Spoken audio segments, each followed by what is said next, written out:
ওম শান্তি। আজি 11-12-2024 বৰ্ষৰ প্ৰাতঃ মুৰলী। ওম শান্তি। বাপ দাদা মধুবন। আজি বাবাই কৈছে, মৰমৰ সন্তানসকল, পিতাৰ সহায়কাৰী হৈ এই কলিযুগী পাহাৰক স্বৰ্ণিম যোগী কৰি তুলিব লাগে। পুৰুষাৰ্থ কৰি নতুন সৃষ্টিৰ কাৰণে প্ৰথম শ্ৰেণীৰ আসন সংৰক্ষণ কৰিব লাগে। প্ৰশ্ন: পিতাৰ দায়িত্ব কৰ্তব্য কি? কোনটো দায়িত্ব পালন কৰিবলৈ পিতা সংগমত আহিবলগীয়া হয়? উত্তৰ: বেমাৰী আৰু দুখী সন্তানসকলক সুখী কৰি তোলা, মায়াৰ জালৰ পৰা উলিয়াই সুখ দিয়া। এয়া হৈছে পিতাৰ দায়িত্ব কৰ্তব্য, যিটো সংগমতহে পিতাই পালন কৰে। পিতাই কয়, মই তোমালোক সকলোৰে বেমাৰ দূৰ কৰিবলৈ, সকলোৰে ওপৰত কৃপা কৰিবলৈ আহিছো। এতিয়া পুৰুষাৰ্থ কৰি 21 জন্মৰ কাৰণে নিজৰ উচ্চ ভাগ্য গঢ়ি লোৱা। গীত ভোলানাথতকৈ অন্যান্য। ওম শান্তি। ভোলানাথ শিৱ ভগৱানুবাস অৰ্থাৎ ভগৱানৰ বাণী। ব্ৰহ্মা মুখ কমলৰ দ্বাৰা পিতাই কয়, এয়া বিচিত্ৰ ভিন্ন ভিন্ন ধৰ্মৰ মনুষ্য সৃষ্টিৰ বৃক্ষ। এই কল্পবৃক্ষ অথবা সৃষ্টিৰ আদি মধ্য অন্তৰ ৰহস্য সন্তানসকলক বুজাই আছো। গীতটিতো এওঁৰ মহিমা কৰা হৈছে। শিৱ বাবাৰ জন্ম ইয়াত হয়। পিতাই কয়, মই ভাৰতলৈ আহিছো। মনুষ্যই এইটো নাজানে যে শিৱ বাবা কেতিয়া আহিছিল, কিয়নো গীতাত শ্ৰীকৃষ্ণৰ নাম দি দিছে। দ্বাপৰততো কথাই নাই। পিতাই বুজায়, সন্তানসকল, 5000 বছৰ পূৰ্বেও মই আহি এই জ্ঞান দিছিলো। এই বৃক্ষৰ দ্বাৰা সকলো জ্ঞাত হৈ যায়। বৃক্ষজোপাক ভালদৰে চোৱা। সত্যযুগত যথাযথ দেৱী দেৱতাসকলৰ ৰাজ্য আছিল। ত্ৰেতাত ৰাম সীতাৰ। বাবাই আদি মধ্য অন্তৰ ৰহস্য শুনায়। সন্তানসকলে সোধে, বাবা, আমি মায়াৰ জালত কেতিয়া আবদ্ধ হলো? পিতাই কয়, দ্বাপৰৰ পৰা। ক্ৰমান্বয়ে আকৌ অন্য ধৰ্মবোৰ আহে। গতিকে হিচাপ কৰিলে বুজিব পাৰি যে এই সৃষ্টিলৈ আমি পুনৰ কেতিয়া আহিম। শিৱ বাবাই কয়, মই 5000 বছৰৰ পাছত সংগমত নিজৰ দায়িত্ব পালন কৰিবলৈ আহিছো। যিয়েই মনুষ্য মাত্ৰ আছে, সকলো দুখী, তাৰ ভিতৰতো বিশেষকৈ ভাৰতবাসী। ড্ৰামা অনুসৰি ভাৰতকেই মই সুখী কৰি তোলো।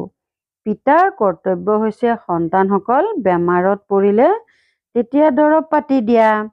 এইটো হৈছে বহুত ডাঙৰ বেমাৰ। সকলো বেমাৰৰ মূল হৈছে এই 5 বিকাৰ। সন্তানসকলে সোধে, কেতিয়াৰ পৰা আৰম্ভ হ'ল? দ্বাপৰৰ পৰা। ৰাৱণৰ কথা বুজাব লাগে। ৰাৱণক দেখা পোৱা নাযায়, বুদ্ধিৰে বুজিব পাৰি। পিতাকো বুদ্ধিৰে জানিব পাৰি। আত্মা মন বুদ্ধি সহিত আছে। আত্মাই জানে যে মোৰ পিতা হৈছে পৰমাত্মা। আত্মাহে দুখ সুখ পদাৰ্থৰ প্ৰভাৱত আহে। যেতিয়া শৰীৰ থাকে তেতিয়া আত্মাৰ দুখ হয়। এনেকৈ নকয় যে মোক পৰমাত্মাক দুখী নকৰিব। পিতাইও বুজায় যে মোৰো ভূমিকা আছে। কল্পই কল্পই সংগমত আহি মই ভূমিকা পালন কৰোঁ। যিসকল সন্তানক মই সুখত পঠিয়াইছিলো তেওঁলোক দুখী হৈ গ'ল। সেইবাবে পুনৰ ড্ৰামা অনুসৰি মই আহিবলগীয়া হয়। বাকী কাছ মৎস্য অৱতাৰ এইবোৰৰ কথাই নাই। এনেকৈ কয় যে পৰশুৰামে কুঠাৰ লৈ ক্ষত্ৰিয়সকলক মাৰিলে। এই সকলোবোৰ মিছা কথা। গতিকে এতিয়া পিতাই বুজায়, মোক স্মৰণ কৰা। এয়া হৈছে জগতম্বা আৰু জগত পিতা। মাতা পিতাৰ দেশ বুলি কয় নহয়। ভাৰতবাসীয়ে স্মৰণো কৰে। তুমিতো মাতা পিতা, তোমাৰ কৃপাতেই অপাৰ সুখ যথাযথ পাই আছো। বাকী যিয়ে যিমান পুৰুষাৰ্থ কৰিব, যেনেকৈ চিনেমা চাবলৈ গ'লে প্ৰথম শ্ৰেণীত সংৰক্ষণ কৰে নহয়। পিতাইও কয়, সূৰ্যবংশী বা চন্দ্ৰবংশী য'তে আসন সংৰক্ষণ কৰা, যিয়ে যিমান পুৰুষাৰ্থ কৰিব সিমানেই পদ পাব পাৰে। সেয়েহে সকলো বেমাৰ দূৰ কৰিবলৈ পিতা আহিছে। ৰাৱণে সকলোকে বহুত দুখ দিছে। কোনো মনুষ্যই মনুষ্যৰ গতি সদগতি কৰাব নোৱাৰে। এয়া হৈছে কলিযুগৰ অন্তৰ সময়। গুৰু লোকসকলে শৰীৰ এৰি পুনৰ ইয়াতেই পুনৰ জন্ম লয়। তেন্তে তেওঁলোকে আনৰ কি সদগতি কৰিব? ইমানবিলাক গুৰু মিলিত হৈ পতিত সৃষ্টিক পাৱন কৰি তুলিব জানো? গোবৰ্ধন পৰ্বত বুলি কয় নহয়, এই মাতাসকলে এই কলিযুগী পাহাৰক স্বৰ্ণিম যোগী কৰি তোলে। গোবৰ্ধনৰ আকৌ পূজাও কৰে। সেয়াটো হৈছে তত্ত্বৰ পূজা। সন্ন্যাসীসকলেও ব্ৰহ্ম অথবা তত্ত্বক স্মৰণ কৰে। এনেকৈ ভাবে যে ব্ৰহ্মই পৰমাত্মা, ব্ৰহ্মই ভগৱান। পিতাই কয় এয়াটো ভ্ৰম। ব্ৰহ্মাণ্ডততো আত্মাসকল ডিম্বাকৃতিত থাকে। নিৰাকাৰী বৃক্ষও দেখুওৱা হৈছে। সকলোৰে নিজা নিজা শাখা আছে। এই বৃক্ষৰ আধাৰ হৈছে ভাৰতৰ সূৰ্যবংশী চন্দ্ৰবংশী ৰাজবংশ। তাৰ পাছত বৃদ্ধি হয়। মুখ্য হৈছে 4টা ধৰ্ম। গতিকে হিচাপ কৰিব লাগে কোন কোন ধৰ্ম কেতিয়া আহে। যেনেকৈ গুৰু নানক 500 বছৰ পূৰ্বে আহিছিল, এনেকুৱাতো নহয় যে শিখ লোকসকলে 84 জন্মৰ ভূমিকা পালন কৰে। পিতাই কয় 84 জন্ম কেৱল তোমালোক আদিৰ পৰা অন্তলৈকে ভূমিকা পালন কৰোতা ব্ৰাহ্মণসকলৰহে। পিতাই বুজাইছে যে তোমালোকৰেই আদিৰ পৰা অন্তলৈকে ভূমিকা আছে। ব্ৰাহ্মণ দেৱতা, ক্ষত্ৰিয়, বৈশ্য, শূদ্ৰ তোমালোকেই হোৱা। যিসকল প্ৰথমে দেৱী দেৱতা হয় তেওঁলোকে গোটেই চক্ৰ পৰিক্ৰমা লগায়। পিতাই কয় তোমালোকেতো বেদ শাস্ত্ৰ বহুত শুনিলা। এতিয়া এয়া শুনা আৰু বিচাৰ কৰা যে শাস্ত্ৰ সত্য নে গুৰুসকল সত্য নে পিতাই যি শুনায় সেয়া সত্য। পিতাক সত্য বুলিয়ে কোৱা হয়। মই সত্য শুনাও যাৰ দ্বাৰা সত্য যুগ স্থাপনা হৈ যায়। আৰু দাপৰৰ পৰা তোমালোকে মিছা শুনি আহিছা, গতিকে তাৰ দ্বাৰা নৰক হৈ গ'ল। পিতাই কয় মই তোমালোকৰ গোলাম। ভক্তি মাৰ্গত তোমালোকে গাই আহিছা মই গোলাম, মই আপোনাৰ গোলাম। এতিয়া মই তোমালোক সন্তানসকলৰ সেৱাত আহিছো। পিতাক নিৰাকাৰী নিৰহংকাৰী বুলি কোৱা হয়। গতিকে পিতাই কয় মোৰ কৰ্তব্য হৈছে তোমালোক সন্তানসকলক সদায় সুখী কৰি তোলা। গীতটো আছে আগম নিগমৰ অৰ্থাৎ অহা যোৱাৰ ৰহস্য অনাবৃত্তি কৰে। বাকী ডম্বৰু আদি বজোৱাৰ কোনো কথা নাই। এওঁতো আদি মধ্য অন্তৰ সকলো খবৰ শুনায়। পিতাই কয় তোমালোক সন্তানসকল হৈছা ভাৱৰীয়া। মই এই সময়ত কৰণ কৰোৱানহাৰ হওঁ। মই এওঁৰ অৰ্থাৎ ব্ৰহ্মাৰ দ্বাৰা স্থাপনা কৰাওঁ। বাকী গীতাত যি লিখা আছে সেয়াতো নাই। এতিয়াতো হৈছে বাস্তৱিক কথা। সন্তানসকলক এই সহজ জ্ঞান আৰু সহজ যোগ শিকাওঁ, যোগযুক্ত কৰাওঁ। এনেকৈ কৈছা নহয় যে যোগযুক্ত কৰি তোলোতা, জুলুঙা ভৰপূৰ কৰোতা, বেমাৰ দূৰ কৰোতা, অৰ্থাৎ গীতাৰো পূৰা অৰ্থ বুজাওঁ। মই তোমালোকক যোগ শিকাওঁ আৰু আনক কেনেকৈ যোগ শিকাব লাগে সেয়াও শিকাওঁ। সন্তানসকলে যোগ শিকি আকৌ আনক শিকায় নহয়। এনেকৈ কয় যোগৰ দ্বাৰা আমাৰ জ্যোতি জগাই তোলোতা। এনেকুৱা গীতো কোনোবাই ঘৰত বহি শুনিলে তেতিয়া গোটেই জ্ঞান বুদ্ধিত আহি যাব। পিতাৰ স্মৃতিৰ দ্বাৰা উত্তৰাধিকাৰৰো নিচা বাঢ়িব। কেৱল পৰমাত্মা বা ভগৱান বুলি ক'লে মুখ মিঠা নহয়। বাবা মানেই হৈছে উত্তৰাধিকাৰ। এতিয়া তোমালোক সন্তানসকলে বাবাৰ পৰা আদি মধ্য অন্তৰ জ্ঞান শুনি আকৌ আনক শুনোৱা। ইয়াকেই শংখধ্বনি বুলি কোৱা হয়। তোমালোকৰ হাতত কোনো কিতাপ আদি নাই। সন্তানসকলে কেৱল ধাৰণা কৰিব লাগে। তোমালোক হৈছা সঁচা আত্মিক ব্ৰাহ্মণ, আত্মিক পিতাৰ সন্তান। সঁচা গীতাৰ দ্বাৰা ভাৰত স্বৰ্গ হৈ যায়। তেওঁলোকেতো বহি কেৱল কাহিনী ৰচিছে। তোমালোক সকলো হৈছা পাৰ্বতী, তোমালোকক এই অমৰ কথা শুনাই আছো। তোমালোক সকলো হৈছা দ্ৰৌপদী, তাত কোনো নাঙঠ নহয়। এনেকৈ কয়, তেনেহলে সন্তান কেনেকৈ জন্ম হ'ব? হেৰৌ, হয়েই নিৰ্বিকাৰী, তেন্তে বিকাৰৰ কথা কেনেকৈ হ'ব পাৰে? তোমালোকে বুজিব নোৱাৰিবা যে যোগ বলৰ দ্বাৰা সন্তান কেনেকৈ জন্ম হ'ব। তোমালোকে তৰ্ক কৰিবা, কিন্তু এয়াতো হৈছে শাস্ত্ৰৰ কথা। সেইখন হয়েই সম্পূৰ্ণ নিৰ্বিকাৰী সৃষ্টি, এইখন হৈছে বিকাৰী সৃষ্টি। মই জানো ড্ৰামা অনুসৰি মায়াই আকৌ তোমালোকক দোষী কৰিব। মই কল্পই কল্পই নিজৰ কৰ্তব্য পালন কৰিবলৈ আহোঁ। পিতাই জানে যে কল্প পূৰ্বে বিচ্ছিন্ন হোৱা অতিকৈ মৰমৰ সন্তানসকলেই আহি নিজৰ উত্তৰাধিকাৰ ল'বহি। তেওঁলোকৰ মাজত সেই লক্ষণো দেখিবলৈ পোৱা যায়। সেয়াই মহাভাৰতৰ যুদ্ধ। তোমালোকে পুনৰ দেৱী দেৱতা অথবা স্বৰ্গৰ মালিক হ'বলৈ পুৰুষাৰ্থ কৰিব লাগে। ইয়াত স্থূল যুদ্ধৰ কোনো কথাই নাই। অসুৰ নাইবা দেৱতাসকলৰো যুদ্ধ লগা নাছিল। তাততো মায়াই নাই যে যুদ্ধ কৰাব।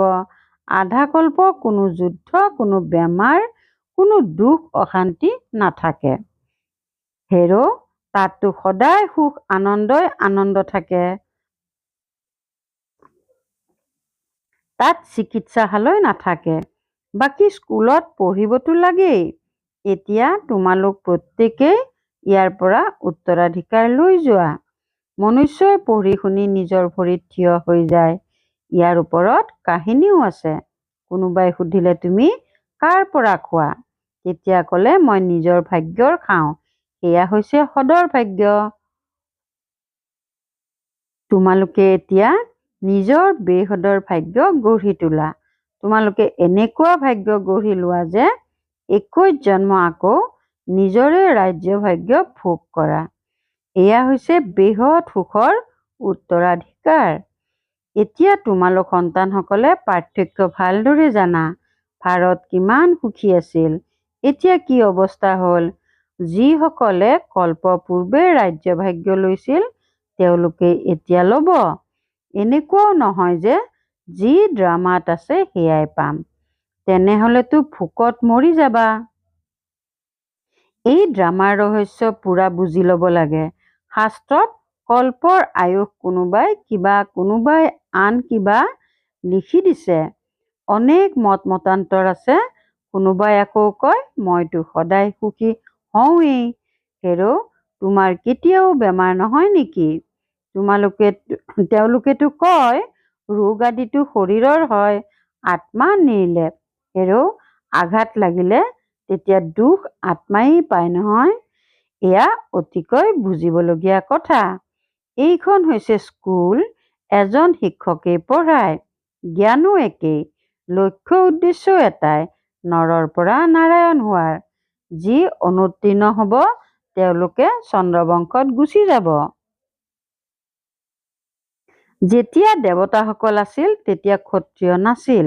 যেতিয়া ক্ষত্ৰিয় আছিল তেতিয়া বৈশ্য নাছিল। যেতিয়া বৈশ্য আছিল তেতিয়া শূদ্ৰ নাছিল। এই সকলোবোৰ বুজিবলগীয়া কথা। মাতাসকলৰ বাবেও অতি সহজ এটাই পৰীক্ষা। এনেকৈও নুবুজিবা যে দেৰিকৈ অহাসকলে কেনেকৈ পঢ়িব। কিন্তু এতিয়াতো নতুনসকল তীব্ৰতাৰে আগবাঢ়ি গৈ আছে বাস্তৱিক ৰূপত। বাকী মায়া ৰাৱণৰ কোনো ৰূপ নাই। এনেকৈ কোৱা হ'ব এওঁৰ কামৰ ভূত আছে। বাকী ৰাৱণৰ কোনো প্ৰতিকৃতি বা শৰীৰটো নাই। বাৰু, সকলো কথাৰ মিঠা সাৰ হৈছে মন মনা ভৱ, অৰ্থাৎ নিজক আত্মা বুলি বুজি মোক পিতাক স্মৰণ কৰা। বাবাই কয় মোক স্মৰণ কৰা, তেতিয়া এই যোগ অগ্নিৰে বিকৰ্ম বিনাশ হ'ব। পিতা মাৰ্গদৰ্শক হৈ আহে। পিতাই কয় সন্তানসকল, মইতো সন্মুখত তোমালোক সন্তানসকলক পঢ়াই আছো। মই কল্পই কল্পই নিজৰ কৰ্তব্য পালন কৰোঁ। পাৰলৌকিক পিতাই কয়, মই তোমালোক সন্তানসকলৰ সহায়ত নিজৰ কৰ্তব্য পালন কৰিবলৈ আহিছোঁ। সহায় আগবঢ়ালে তেতিয়া তোমালোকেও পদ পাবা। মই কিমান শ্ৰেষ্ঠ পিতা, কিমান বৃহৎ যজ্ঞ ৰচনা কৰিছোঁ। ব্ৰহ্মা মোক বঞ্চাৱলী তোমালোক সকলো ব্ৰাহ্মণ ব্ৰাহ্মণীসকল ভাই ভনী হোৱা। যিহেতু ভাই ভনী হৈছা, গতিকে স্ত্ৰী পুৰুষৰ দৃষ্টি সলনি হৈ যাব লাগে। পিতাই কয়, এই ব্ৰাহ্মণ কুল কলংকিত নকৰিবা। পবিত্ৰ হৈ থকাৰ যুক্তি দিয়া হৈছে। মনুষ্যই কয়, এয়া কেনেকৈ হ'ব? এনেকুৱা হ'বই নোৱাৰে। একেলগে থাকিব আৰু জুই নালাগিব। বাবাই কয়, মাজত জ্ঞানৰূপী তৰোৱাল থকাৰ বাবে কেতিয়াও জুই লাগিব নোৱাৰে। কিন্তু যেতিয়াহে দুয়ো মনমনাভৱ হৈ থাকিব, শিৱ বাবাক স্মৰণ কৰি থাকিব, নিজক ব্ৰাহ্মণ বুলি বুজিব। মনুষ্যইতো এই কথাবোৰ নুবুজা কাৰণে হুলস্থুল কৰি দিয়ে। তোমালোকে গালিও শুনিবলগীয়া হয়। শ্ৰীকৃষ্ণক জানো কোনোবাই গালি দিব পাৰে? শ্ৰীকৃষ্ণ এনেকৈ আহি গ'লে তেতিয়া বিদেশৰ পৰা একেবাৰে উৰাজাহাজেৰে দৌৰি আহি যাব, ভিৰ হৈ যাব, ভাৰতত ক'ব নোৱাৰি কি যে হৈ যাব। বাৰু, আজি ভোগ আছে। এয়া হৈছে পিতাৰ ঘৰ আৰু সেয়া হৈছে শহুৰৰ ঘৰ। সংগমত সাক্ষাৎ হয়। কিছুমানে ইয়াক যাদু বুলি ভাবে। বাবাই বুজাইছে যে এই সাক্ষাৎকাৰনো কি? ভক্তি মাৰ্গত কেনেকৈ সাক্ষাৎকাৰ হয়? এই ক্ষেত্ৰত সংশয় বুদ্ধিৰ হ'ব নালাগে। এয়া হৈছে ৰীতি প্ৰথা। যিহেতু শিৱ বাবাৰ ভঁৰাল, সেয়েহে তেওঁক স্মৰণ কৰি ভোগ আগবঢ়োৱা উচিত। যুগত থকাটোতো ভালেই, বাবাৰ স্মৃতি থাকিব। ভাল বাৰু, অতি মৰমৰ কল্পৰ পাছত পুনৰাই মিলিত হোৱা সন্তানসকলৰ প্ৰতি মাতা পিতা বাপ দাদাৰ স্নেহপূৰ্ণ স্মৰণ আৰু সুপ্ৰভাত। আত্মিক পিতাৰ আত্মিক সন্তানসকলক নমস্কাৰ। ধাৰণাৰ বাবে মুখ্য সাৰ ১ নম্বৰ, নিজক ব্ৰহ্মা মোক বঞ্চাৱলী বুলি বুজি পৰিপক্ক পবিত্ৰ ব্ৰাহ্মণ হ'ব লাগে। কেতিয়াও নিজৰ এই ব্ৰাহ্মণ কুল কলংকিত কৰিব নালাগে। ২ নম্বৰ, পিতাৰ সমান নিৰাকাৰী নিৰহংকাৰী হৈ নিজৰ দায়িত্ব কৰ্তব্য পালন কৰিব লাগে। আত্মিক সেৱাত তৎপৰ হৈ থাকিব লাগে। বৰদান, স্নেহৰ শক্তিৰে মায়াৰ শক্তি সমাপ্ত কৰোঁতা সম্পূৰ্ণ জ্ঞানী হোৱা। স্নেহৰ শক্তিৰে মায়াৰ শক্তি সমাপ্ত কৰোঁতা সম্পূৰ্ণ জ্ঞানী হোৱা। স্নেহত সমাহিত হোৱাটোৱেই সম্পূৰ্ণ জ্ঞান। স্নেহ ব্ৰাহ্মণ জন্মৰ বৰদান। সংগম যুগত স্নেহৰ সাগৰে স্নেহৰ হীৰা মুকুতাৰ থলী ভৰাই দি আছে। সেয়েহে স্নেহত সম্পন্ন হোৱা। স্নেহৰ শক্তিৰে পৰিস্থিতিৰূপী পাহাৰ পৰিৱৰ্তন হৈ পানীৰ সমান পাতল হৈ যাব লাগে। মায়াৰ যেনেকুৱাই ভয়ানক ৰূপ বা মাৰ্জিত ৰূপে বিৰুদ্ধাচৰণ নকৰক, ছেকেণ্ডত স্নেহৰ সাগৰত সমাহিত হৈ যোৱা। তেতিয়া স্নেহৰ শক্তিৰে মায়াৰ শক্তি সমাপ্ত হৈ যাব। শ্লোগান, তন মন ধন, মন বাণী আৰু কৰ্মৰে পিতাৰ কৰ্তব্যত সদায় সহযোগী হোৱাজনেই যোগী। তন মন ধন, মন বাণী আৰু কৰ্মৰে পিতাৰ কৰ্তব্যত সদায় সহযোগী হোৱাজনেই যোগী। ওম শান্তি। সদায় সন্তুষ্ট হৈ থাকি সকলোকে সন্তুষ্ট কৰি সন্তুষ্টমণি হ'বলৈ আজিৰ অব্যক্ত সংকেত যি সেৱাই অসন্তুষ্ট কৰে, সেৱাৰ অৰ্থ হৈছে ফল নিউতা সেৱা। যদি সেৱাত অসন্তুষ্ট থাকে কিন্তু সন্তুষ্টতা নেৰিবা। সদায় সদৰ ইচ্ছাৰ পৰা দূৰৈত সম্পন্ন হৈ থাকা, তেতিয়া সমান হৈ যাবা। ওম শান্তি।